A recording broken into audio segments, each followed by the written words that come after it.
गावात चाललो होतो उत्पन्नाचा दाखला काढायला. आता सरकार एवढ्या छान छान योजना काढतंय, म्हटलं कागदपत्र काढून घेऊ. वा, मस्त आहे का हो? तुम्हाला नाही काय एखादी अशी योजना? योजना.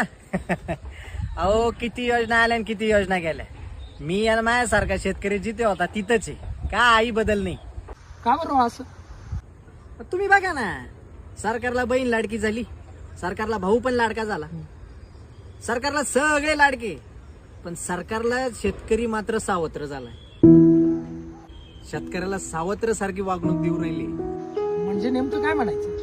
तुम्ही बघा ना, सरकार सगळ्यांसाठी चांगल्या चांगल्या योजना आणतंय आणि आमच्या शेतकऱ्यांचा त्याला काही विरोध आहे असंही काही नाही बरं का. आमची माफक इच्छा आहे हो की आमच्या शेतमालाला चांगला भाव मिळावा. अहो औषधांचे भाव काय वाढून गेले, खतांचे भाव काय वाढून गेले. आमच्या शेतकऱ्याला काहीच शिल्लक राहत नाही. म्हणायला आता फक्त